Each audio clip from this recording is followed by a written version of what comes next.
Assalamualaikum warahmatullahi wabarakatuh. Alhamdulillah wassalatu wassalamu ala Rasulillah Sayyidina Muhammad ibn Abdillah wa ala alihi wa sahbihi wa man wala wa la hawla wa la quwwata illa billah. Subhanaka la ilma lana illa ma 'allamtana innaka antal alimul hakim. Rabbi shrah li sadri wa yassir li amri wahlul 'uqdatam min lisani yafqahu qawli wasaddid lisani wahdi qalbi bihaqqi sayyidina Muhammadin sallallahu alaihi wa alihi wasallam, amma ba'du. Para pemirsa Ibro TV yang mudah-mudahan kita semua senantiasa dirahmati dan diberkati oleh Allah Subhanahu wa taala. Alhamdulillah, syukur kepada Allah Subhanahu wa taala atas limpahan nikmat dan karunia Allah yang berikan kepada kita semua, sehingga kita terus diberikan keistiqomahan oleh Allah Subhanahu wa taala, diberikan pertolongan dan taufik oleh Allah Subhanahu wa taala. Teriring harapan dan doa, mudah-mudahan Allah langgengkan kenikmatan-kenikmatan itu kepada kita semua, amin ya rabbal alamin. Para pemirsa yang dimuliakan oleh Allah Subhanahu wa taala, alhamdulillah hari ini kita semua telah memasuki hari-hari di salah satu bulan yang mulia, bulan Jumadil Akhirah. Salah satu bulan yang mana di bulan tersebut lahir sosok yang mulia. Bahkan sosok tersebut merupakan pemimpin daripada wanita-wanita ahli surga. Sosok tersebut adalah putri kesayangan baginda Nabi Muhammad sallallahu alaihi wa alihi wasallam, yaitu adalah Sayyidah Fatimah Zahra radhiyallahu taala wa ardhaha wa alaiha salam. Mudah-mudahan kita semua mendapatkan keberkahan daripada beliau, amin ya rabbal alamin. Ma'asyiral muslimin wal muslimat rahimakumullah. Izinkan di kesempatan yang mulia ini, marilah kita kembali membaca biografi singkat daripada Sayyidatuna Fatimah Zahra, mengenang momentum kelahiran Sayyidah Fatimah Zahra, sehingga kita bisa meneladani dan mengambil faedah-faedah yang luar biasa dari putri kesayangan baginda Nabi Muhammad sallallahu alaihi wa alihi wasallam. Sayyidah Fatimah Zahra merupakan putri daripada Kanjeng Nabi sallallahu alaihi wasallam yang keempat. Dari putri-putri yang lain, Sayyidah Zainab, Sayyidah Ruqayyah, dan Sayyidah Ummu Kulsum, dan yang terakhir adalah Sayyidah Fatimah Zahra. Beliau merupakan wanita dan putri Kanjeng Nabi yang keempat yang lahir di tanggal ke-20 Jumadil Akhirah, di hari Jumat 5 tahun sebelum Rasulullah Shallallahu Alaihi Wasallam diangkat menjadi Nabi. Oleh karena itu, hadirin hadirat para pemirsa yang dimuliakan oleh Allah Subhanahu Wa Taala, ketika Sayyidah Fatimah Zahra akan lahir, maka Ka'bah kembali di-upgrade, kembali dibangun oleh orang-orang kafir Quraisy ketika itu, diperbarui lagi, sehingga setelah diperbarui dan diletakkan batu Hajar Aswad di posisinya, yang memberikan keputusan dan usulan yang terbaik adalah Kanjeng Nabi Shallallahu Alaihi Wasallam. Kemudian Kanjeng Nabi mengusulkan agar setiap kabilah memberikan tangannya, memberikan perwakilannya untuk sama-sama menaruh tangan di sehelai atau secarcik kain daripada kain burdah atau sorban yang dipimpin oleh para pemimpin kabilah ketika itu, kemudian diangkat bersama-sama di posisi Hajar Aswad, sehingga setelah itu semua mengangkat berbarengan batu Hajar Aswad, dan yang meletakkan ke posisi Hajar Aswad adalah Kanjeng Nabi Muhammad Sallallahu Alaihi Wasallam. Sepulang dari keputusan itu, Kanjeng Nabi Sallallahu Alaihi Wasallam pulang ke rumah, yang ternyata Sayyidah Khadijatul Kubra telah berada di keadaan yang beliau telah melangsungkan prosesi kelahiran, sehingga datanglah kabar gembira itu bersamaan dengan datang kabar gembira kelahiran putri kesayangan baginda Nabi Muhammad sallallahu alaihi wa alihi wasallam. Kemudian ma'asyiral muslimin wal muslimat, para pemirsa yang dimuliakan oleh Allah Subhanahu wa taala, Sayyidah Fatimah Zahra memiliki beberapa julukan yang disematkan oleh kaum muslimin, para ulama-ulama kita. Di antaranya adalah Az-Zahra, yang mana julukan Az-Zahra diambil karena badan dan postur fisik Sayyidah Fatimah Zahra putih dan indah dan cantik, itulah yang tercermin dan tersirat dari badan putri kanjeng Nabi Shallallahu Alaihi Wasallam, sehingga beliau disebut Az-Zahra. Akan tetapi ada sebuah riwayat yang menyebutkan di sini ada seseorang bertanya tentang kenapa kok Sayyidah Fatimah disebut Az-Zahra. Maka dijawab, li'annaha kanat idza qamat fi mihrabiha yazhu nuruha li ahli sama kama yazhu nurul kaukab li ahli al-ardi. Karena tatkala Sayyidah Fatimah Zahra ini beribadah di mihrabnya menghadap kepada Allah Subhanahu wa taala, seakan-akan terpancar cahaya dari beliau kepada langit, kepada penduduk langit, sebagaimana yazhu nurul kaukab, sebagaimana bercahaya dan bersinar cahaya bintang-bintang untuk penduduk bumi. Julukan yang kedua daripada Sayyidah Fatimah Zahra adalah dengan sebutan As-Siddiqah, Al-Mubarakah, Al-Tahirah, Az-Zakiyah, Ar-Radiyah, Al-Mardiyah. Itu semua julukan Sayyidah Fatimah Zahra. Kemudian julukan yang lain adalah Al-Batul. Kenapa dinamakan Al-Batul? Dinamakan Al-Batul karena Allah Subhanahu wa taala mengkhususkan Sayyidah Fatimah Zahra dari wanita-wanita yang lain, sehingga beliau bisa fokus beribadah kepada Allah Subhanahu wa taala, dan mengkhususkan Sayyidah Fatimah Zahra dengan berbagai macam kemuliaan dan keistimewaan dalam diri Sayyidah Fatimah Zahra radhiyallahu anha wa ardhaha.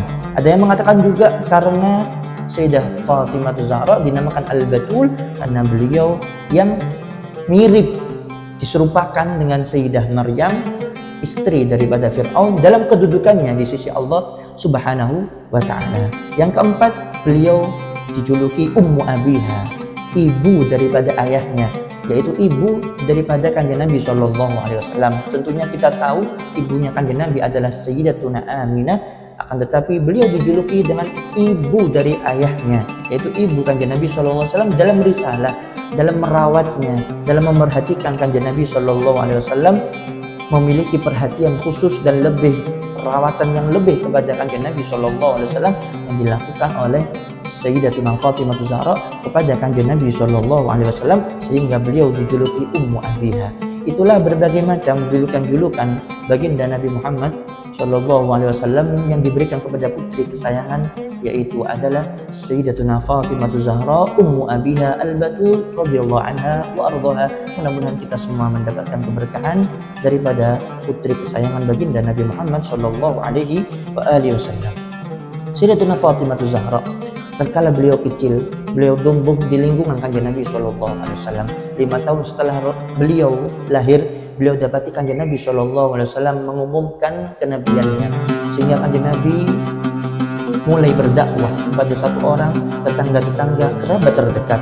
Kemudian diumumkan lagi, diperintahkan lagi Rasulullah untuk berdakwah secara terang-terangan. Dan mulai dakwah terang-terangan ini, Sayyidatuna Fatimah Zahra mendapati ayahnya sebagai pendakwah, mendapat ayahnya sebagai Rasulullah, mendapat ayahnya sebagai pembawa risalah, pembawa agamanya Allah Subhanahu wa taala, sehingga tak jarang keluarga kanjeng Nabi Shallallahu Alaihi Wasallam mendapatkan ujian, mendapatkan cobaan sebagaimana yang didapatkan oleh kanjeng Nabi Shallallahu Alaihi Wasallam. Pernah suatu ketika kanjeng Nabi Shallallahu Alaihi Wasallam keluar menuju ke Ka'bah, mendekati Ka'bah, ke Masjidil Haram. Kemudian diikuti oleh Sayyidatuna Fatimah Zahra radhiyallahu anha wa ardhaha. Beliau, Sayyidah Fatimah, berdiri di belakang kanjeng Nabi Shallallahu Alaihi Wasallam, tidak terlalu jauh.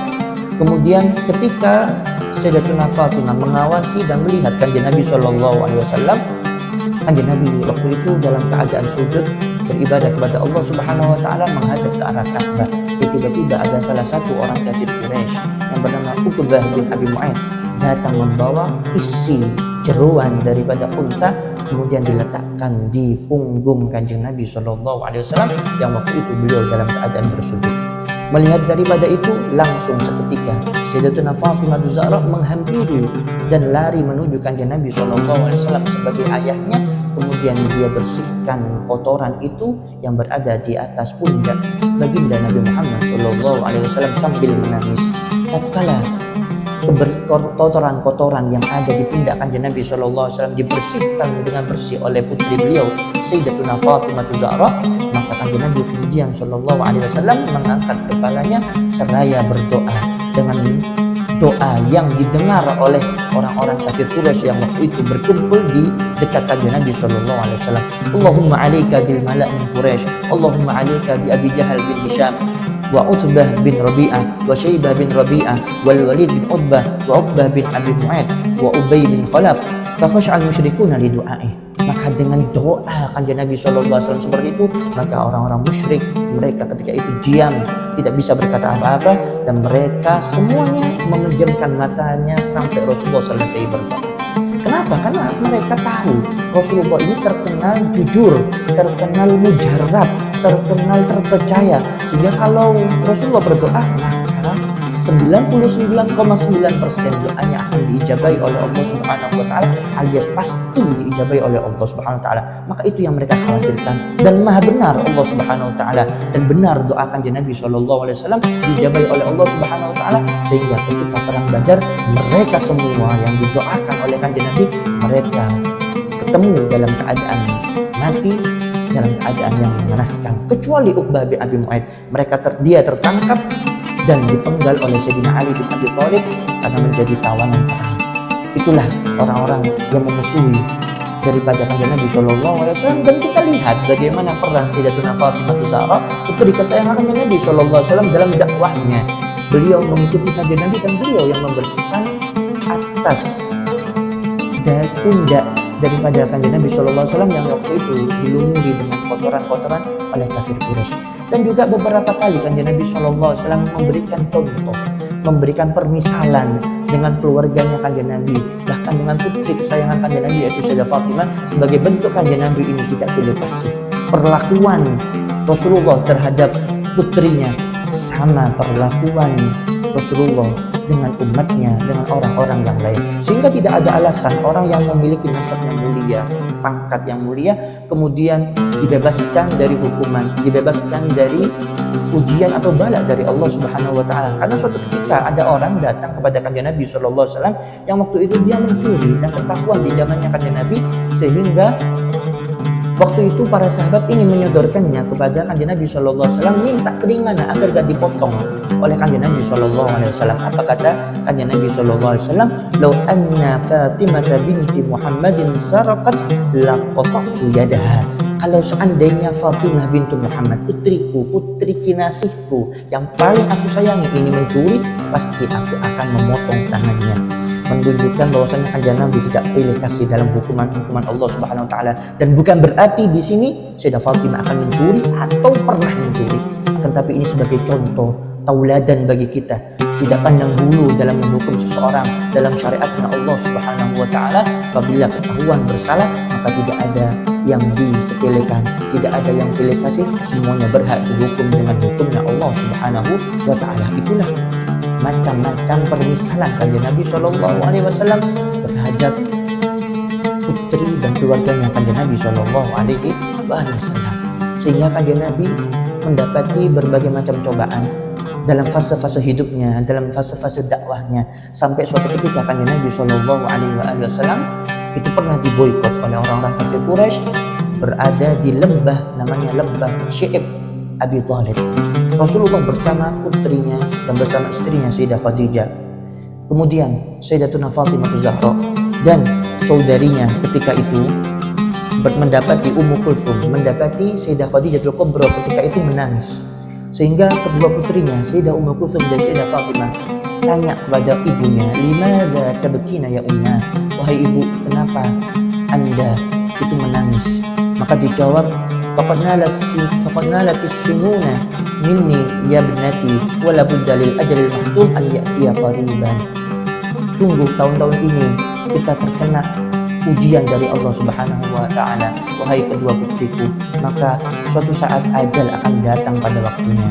Maka Siti Fatimah Zahra, putri kesayangan kanjeng Nabi dan putri kesayangan Sayyidah Khadijatul Kubra, berkata kepada ibunya, la ba'sa 'alaiki ya umma, tidak apa-apa wahai ibuku, insyaallah semuanya akan berlalu. Faqalat wa rabbi la ba's alayya ya ibnati, memang benar wahai ibuku, saya tidak apa-apa. Maka kata Sayyidatuna Khadijatul Kubra, ma min ra'atin min Quraisyin hudiyat bima huditu min ni'matin bal ma min ra'atin fi hadhihi dunya nalat mithla alladhi niltu bima huditu bima min izzin hasbi min dunya anni zawju Rasulillah sallallahu alaihi wa alihi wasallam wa hasbi min akhirati annani mu'minatul ula bainal muslimat thumma asbalatul aynaha wa tawajjahat ila Allah ta'ala. Kata Sayyidatuna Khadijatul Kubra ketika dihibur oleh putrinya Sayyidatuna Fatimah Zahra, maka dia mengatakan, tidak ada seorang perempuan dari kaum kabilah Quraisy yang mendapatkan kemuliaan seperti kemuliaan yang aku dapatkan. Cukuplah aku ini mendapatkan kemuliaan sebagai istri Rasulullah Shallallahu Alaihi Wasallam, dan saya adalah perempuan yang pertama yang beriman kepada kanjeng Nabi Shallallahu Alaihi Wasallam. Ternyata Sayyidatuna Fatimah Zahra tidak hanya mengikuti dan membela dakwah abahnya, tapi ikut menghibur dan menguatkan Sayyidah Khadijatul Kubra, istri kanjeng Nabi Shallallahu Alaihi Wasallam dan ibunda daripada Sayyidatuna Fatimah Zahra radhiyallahu anhunna. Semoga Allah meridai mereka semua. Kemudian hadirin yang dimuliakan oleh Allah Subhanahu wa taala, tatkala beberapa tahun kemudian wafat Sayyidah Khadijatul Kubra, wafat Sayyidina Abu Thalib, maka Rasulullah semakin gencar mendapatkan ujian, mendapatkan gangguan, mendapat penyakitan dari orang-orang kafir Quraisy yang mereka mengganggu kanjeng Nabi Shallallahu Alaihi Wasallam. Maka Sayyidah Fatimah Zahra, istri atau putri kanjeng Nabi Shallallahu Alaihi Wasallam, ikut andil dalam berdakwah, andil dalam melindungi dan merawat abahnya ketika Rasulullah Shallallahu Alaihi Wasallam ditinggal oleh pamannya Sayyidina Abu Thalib dan ditinggal oleh Sayyidah Khadijatul Kubra. Oleh karena itu, maka suatu ketika Rasulullah Shallallahu Alaihi Wasallam menikahkan Sayyidatuna Fatimah Zahra dengan Sayyidina Ali, maka beliau kanjeng Nabi Shallallahu Alaihi Wasallam mendoakan Sayyidatuna Fatimah Zahra, ya Allah barakailah Sayyidatuna Fatimah, barakailah Sayyidina Ali, saya cinta kepada dia dan cintailah dia ya Allah, dan berikan keberkahan kepada keturunan daripada keduanya, keberkahan dalam keturunan daripada Sayyidah Ali, Sayyidatuna Fatimah Zahra dan Sayyidina Ali bin Abi Thalib. Maka benar doa kanjeng Nabi Shallallahu Alaihi Wasallam, semua rata-rata keturunan kanjeng Nabi Shallallahu Alaihi Wasallam lewat Sayyidina Ali dan Sayyidah Fatimah Zahra mereka diberkahi oleh Allah Subhanahu Wa Taala. Bahkan ketika Sayyidatuna Fatimah Zahra ditawari apa maharnya, maka jawaban daripada Sayyidatuna Fatimah Zahra, maharku adalah cukup aku simpan ini dalam kotak. Kemudian berwasiatlah Sayyidatuna Fatimah Zahra kepada suaminya, wahai suamiku, apabila aku meninggal maka ambillah kertas yang ada di dalam kotak ini, kemudian makamkan bersama, kuburkan dengan aku juga berada di atasku. Maka suaminya bertanya, kertas apa itu wahai istriku, wahai Fatimah Zahra? Maka kata kanjeng Nabi, kata Sayyidatuna Fatimah Zahra, kertas ini adalah syafaat atau permohonan agar Allah memberikan pertolongan kepada umat Nabi Muhammad Shallallahu Alaihi Wasallam. Bahkan ketika beliau wafat, beliau telah minta kepada kanjeng Nabi bahwasanya maharnya adalah bukan harta, maharnya bukan uang, maharnya bukan emas atau perak, tapi maharnya adalah keselamatan umat baginda Nabi Muhammad Shallallahu Alaihi Wasallam, dan itu ditulis oleh beliau dan berwasiat kepada Sayyidina Ali bin Abi Thalib agar dikuburkan juga bersama beliau di dalam bawah kuburnya. Inilah bagaimana cintanya Sayyidatuna Fatimah Zahra kepada kita, kepada umat Nabi Muhammad Shallallahu Alaihi Wasallam. Suatu ketika Sayyidah Fatimah Zahra sama seperti ibu-ibu pada umumnya, beliau capean karena kesibukan rumah tangganya, sehingga beliau mengeluh kepada suaminya, sehingga suaminya mengusulkan agar datang kepada Kanjeng Nabi SAW minta diberikan pembantu agar membantu daripada pekerjaan Sayyidatuna Fatimah Zahra. Maka Kanjeng Nabi SAW datang kepada beliau, datang kepada Sayyidatuna Fatimah Zahra, datang kepada Sayyidina Ali. Kemudian Kanjeng Nabi SAW berkata, ala adullukum ala khairin mimma sa'altunahu. Maukah kamu aku berikan amalan yang mana amalan ini apabila kamu lakukan lebih bagus, lebih afdal daripada apa yang kamu minta, pembantu dan seterusnya. Maka kata Kanjeng Nabi SAW, idza aqattuma madaji'akuma fakabbirullaha arba'an wa thalathin wahmada thalathan wa thalathin wasabbiha thalathan wa thalathin fa inna dzalika khairul lakuma mimma sa'altuma. Apabila kamu mau tidur, kamu hendak berada di atas ranjangmu, maka takbirlah kamu, membaca takbir Allahu Akbar 34 kali, kemudian baca tahmid alhamdulillah 33 kali, baca tasbih 33 kali, karena itu semua khairun, lebih baik, lebih bagus daripada apa yang kamu minta. Sehingga amalan yang dianjurkan oleh Kanjeng Nabi kepada Sayyidatuna Fatimah Zahra ketimbang minta pembantu atau budak untuk membantu pekerjaan rumah daripada Sayyidatuna Fatimah Zahra adalah membaca tasbih subhanallah 33 kali, kemudian membaca alhamdulillah 33 kali, dan membaca Allahu Akbar 34 kali. Niscaya akan diberikan kemudahan oleh Allah, dan insya Allah bangun tidur akan diberikan kemudahan, diberikan kesehatan, diberikan kehilangan dari rasa capek yang mungkin dia rasakan sebelum tidur, bangun tidur dalam keadaan fresh. Itu yang dialami dan diajarkan oleh Kanjeng Nabi Shallallahu Alaihi Wasallam. Pernah suatu ketika Kanjeng Nabi Shallallahu Alaihi Wasallam itu kedatangan tamu, yaitu putrinya, yaitu Sayyidatuna Fatimah Zahra. Datang Sayyidatuna Fatimah Zahra kepada Kanjeng Nabi Shallallahu Alaihi Wasallam. Sampai-sampai Siti Aisyah mensifatinya ka'anna misyatun Nabi Shallallahu Alaihi Wasallam. Seakan-akan cara jalannya Sayyidatuna Fatimah Zahra seperti cara jalannya Kanjeng Nabi Shallallahu Alaihi Wasallam. Sampai-sampai Kanjeng Nabi ketika kedatangan Sayyidatuna Fatimah Zahra berkata, marhaban bibnati, selamat datang wahai putriku. Begitu cintanya Kanjeng Nabi Shallallahu Alaihi Wasallam kepada putrinya, dan beliau langsung menyambut putrinya dan didudukkan di sebelah kanannya Kanjeng Nabi Shallallahu Alaihi Wasallam. Kemudian Kanjeng Nabi membisiki di telinga daripada Sayyidatuna Fatimah Az-Zahra. Kemudian beliau menangis Sayyidatuna Fatimah. Dibisiki lagi oleh Kanjeng Nabi Shallallahu Alaihi Wasallam. Kemudian Sayyidatuna Fatimah Az-Zahra tersenyum dan tertawa. Maka setelah Rasulullah keluar, Sayyidatuna Aisyah yang melihat itu tanya penasaran kepada Sayyidatuna Fatimah, wahai Siti Fatimah, apa yang dibisikkan oleh Kanjeng Nabi? Kok kamu tertawa, kok kamu menangis? Kata Sayyidatuna Fatimah Zahra, maka kuntu liufshi sirra Rasulillah sallallahu alaihi wasallam. Tidaklah aku mau menyebarkan rahasianya Rasulullah sallallahu alaihi wasallam hatta qubida Nabi sallallahu alaihi wasallam.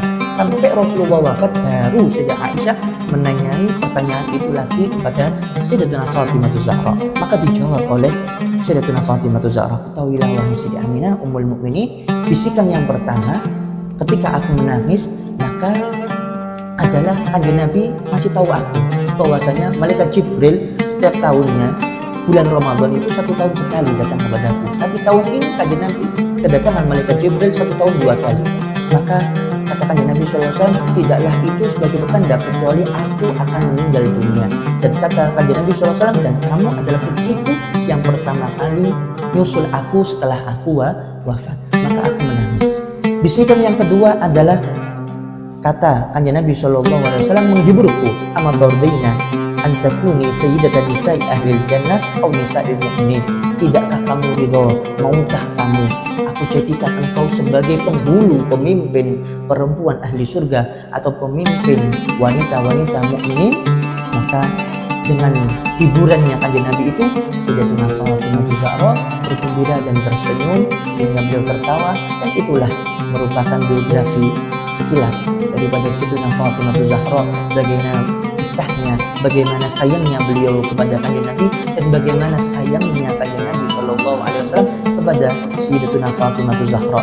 Mudah-mudahan kita semuanya dapat meniru dan meneladani Kanjeng Nabi Shallallahu Alaihi Wasallam dalam berakhlak, dalam mengajari putra-putri kita, dan kita bisa meniru Sayyidatuna Fatimah Zahra dalam melayani orang tua kita, dalam berbakti kepada orang tua kita, dalam berakhlak kepada orang tua kita, sehingga kita termasuk keluarga-keluarga yang diberkahi oleh Allah Subhanahu wa taala, diberikan taufik dan pertolongan oleh Allah Subhanahu wa taala. Wallahu a'lamu bis-shawab, wallahu musta'an wa alaihi tuklan. Assalamualaikum warahmatullahi wabarakatuh.